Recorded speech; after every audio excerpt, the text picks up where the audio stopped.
Good morning student, myself Pratibha Poswal. बच्चों, मैं आपको जो टॉपिक पढ़ा रही हूँ वो है इलेक्ट्रॉनिक्स की बुक का यूनिट फर्स्ट का टॉपिक। इससे पहले हम इसमें पढ़ चुके हैं थेवेनिन थ्योरम और नॉर्टन थ्योरम।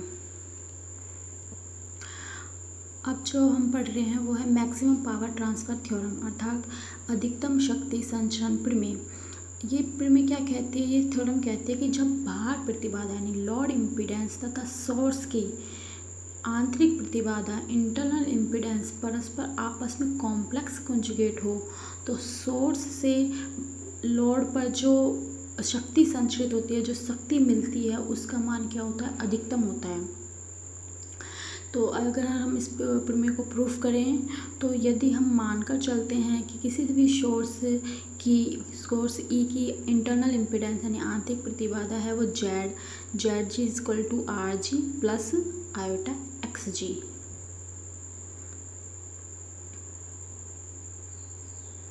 ये R G equal to R G plus iota X G, और भार प्रतिबाधा जेड एल मानकर चलते हैं, Z L equal to R L plus I X L हो तो जेड जी और जेड एल कॉम्प्लेक्स कंजुगेट है होंगे, यानी जेड जी भार आंतरिक प्रतिबाधा और जेड एल भार प्रतिबाधा, ये दोनों आपस में क्या होंगे? कॉम्प्लेक्स कंजुगेट होंगे। इसका मतलब है जो आर जी है वो आर एल के बराबर होगा, जबकि एक्स एल है वो माइनस एक्स जी होगा।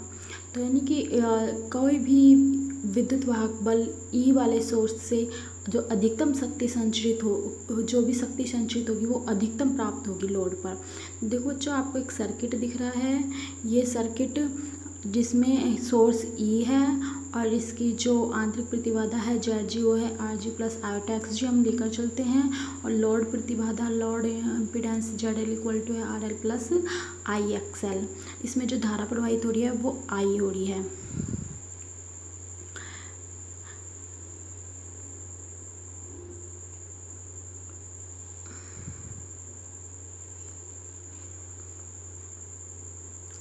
इस प्रतिबंध को सिद्ध करने के लिए हम इस सर्किट में, ये जो सर्किट दिख रहा है, हम किरचॉफ के सेकंड लॉ का यूज़ करेंगे। किरचॉफ के सेकंड लॉ के अकॉर्डिंगली आई, ये जो आपका आई है ये कहाँ से जा रहा है?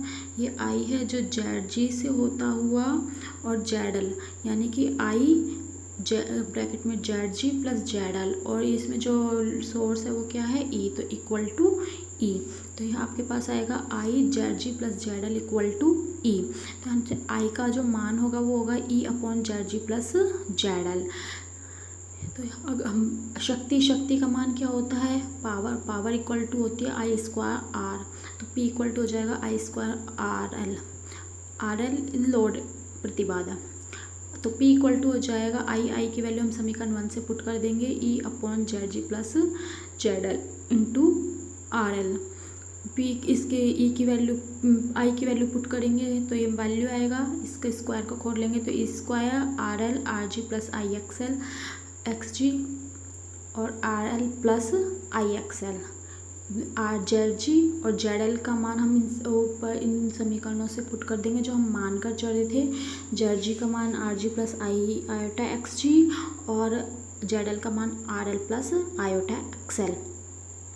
बच्चों, क्योंकि हमने यहाँ पे मॉडुलस लगा रखा है, ये मॉडुलस लगा रखा, ये दो लाइन है, ये हमारी क्या कहलाती है? मॉडुलस कहलाती है। मॉडुलस का मतलब होता है हम सिर्फ पॉजिटिव वैल्यू लेते हैं, इसलिए जो हम इसको मॉडुलस, इस वाले मॉडुलस को जो हम, ये मॉडुलस है, हम इसको ओपन करते हैं तो हमारे पास R G plus R L का whole square plus value negative iota आती है, लेकिन हम इसमें हमेशा वैल्यू क्या लेते हैं? मॉडुलस की वजह से पॉजिटिव, इसलिए होगा plus x G plus X L का होल स्क्वायर। तो क्योंकि पी की वैल्यू हम क्या मान रहे हैं कि मैक्सिमम है, तो मैक्सिमम वैल्यू पी की तभी हो सकती है जब एक्स जी, ये डिनोमिनेटर में जो X G plus X L है इसका होल स्क्वायर क्या हो? जीरो हो, तो X G plus X L का whole square equal to zero. तो यानी कि X G plus X L equal to zero, तो यहाँ से प्रूफ हो जाएगा X is equal to minus X L, जो कि हमारी एक कंडीशन थी। हमने ऊपर कहा था कि जब ये होगा जब ये कॉम्प्लेक्स कॉन्जुगेट हो गया। तो यहाँ से एक बात तो हमारे पास सामने आ गई, X equal to X L. अब वही अब समीकरण सेकंड से ही P इक्वल टू समीकरण सेकंड में X C plus X L equal to 0 put कर देंगे तो हमारे पास पी की वैल्यू आ जाएगी E square R L upon R L plus R G का होल स्क्वायर। तो अब पी की मैक्सिमम वैल्यू के लिए मैथ में आप लोग पढ़ते हैं कि कोई भी मैक्सिमम वैल्यू होती है तो उसका जो अवकलन होता है वो क्या होता है, 0 होता है, डिफ्रेंशिएशन। तो D P upon D R L equal to क्या होना चाहिए, 0 होना चाहिए।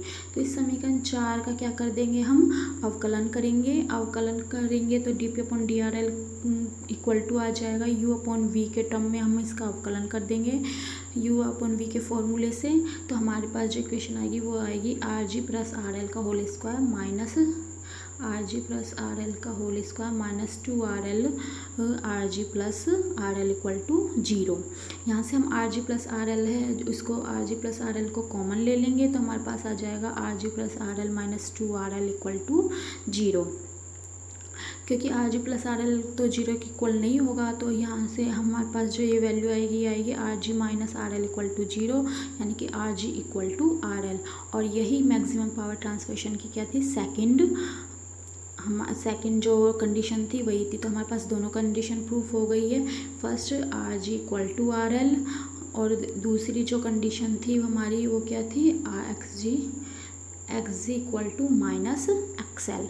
तो हमारे पास दोनों ही कंडीशंस प्रूफ हो गई हैं, इसलिए हम समीकरण 5 से ये स्पष्ट है कि यानी कि आंतरिक प्रतिरोध इंटरनल रेजिस्टेंस आर जी और बाह्य प्रतिरोध एक्सटर्नल रेजिस्टेंस या हम बोल सकते हैं लोड रेजिस्टेंस आर एल के बराबर होता है, यानी कि अधिकतम शक्ति मैक्सिमम पावर का लॉस होता है। तो जब शक्ति संचरित अधिकतम होती है यानी मैक्सिमम पावर होती है तो उस परिपथ को जिस भी सर्किट में यानी कॉम्प्लेक्स कंजुगेट होते हैं उसमें शक्ति क्या होती है, अधिकतम होती है। तो उस सर्किट को क्या बोलते हैं, मैच्ड सर्किट कहते हैं। तो देखो बच्चों यहाँ पर आप ये P और हम जब are G upon R L में ग्राफ खींचते तो हमारे पास एक ग्राफ प्राप्त होता है। ये ग्राफ दिखा रहा है, देखो 1, जब are G upon R L का मान 1 है तब P की वैल्यू क्या है, मैक्सिमम है, यानी कि जब उसका मान क्या है, मैक्सिमम दर्शाने उस वक्त शक्ति का मान क्या है, मैक्सिमम है। तो यह वक्र दर्शाता है कि अधिकतम शक्ति R G upon R L equal to जब 1 है तो हमारे पास पावर क्या होगी, मैक्सिमम होगी, अर्थात R G equal to R L होगा। जब भार यानी कि भार जब मैच्ड हो तो अधिकतम शक्ति पी मैक्सिमम और सोर्स द्वारा कुल शक्ति P B equal to source में, क्योंकि हमारे पास पी जी और पी आर एल दोनों आते हैं तो P B equal to I square R से आर की value R G plus R L का अनुपात। तो P maximum power transferation, P B source की कुल पावर, तो P maximum upon P B equal to हो जाएगा I square R L upon I square R G plus R L. चूँकि maximum power transferation के लिए आर जी इक्वल टू क्या होगा, आर एल होगा, तो हम R G equal to R L यहाँ पुट करेंगे तो P maximum upon P B equal to हमारे पास आ जाएगा I square R L upon 2 I square R L. I square R L से आई स्क्वायर आर एल से I square L cancel हो जाएगा तो हमारे पास जो वैल्यू आएगी वो आएगी P maximum equal to half. Then P maximum equal to क्या हो जाएगी, पी बी अपॉन 2, यानी कि जो अधिकतम पावर होती है वो कुल पावर की आधी होती है, अर्थात आंतरिक प्रतिरोध पर आधी शक्ति क्षय हो जाती है। इसलिए अधिकतम दक्षता मैक्सिमम दक्षता जो होती है वो क्या होती है, 50% होती है। तो भार को परिवर्तित कर अधिकतम शक्ति संचरण की इस प्रक्रिया को मैचिंग ऑफ लोड यानी भार प्रतिलोमतम कहते हैं। तो इस स्थिति में जो लोड होता है उसको बोलते हैं मैचिंग लोड। उम्मीद करती हूँ आपको ये समझ में आई होगी। अगर फिर भी आपको कुछ प्रॉब्लम होती है तो आप व्हाट्सएप के थ्रू मुझसे पूछ सकते हैं। Thank you.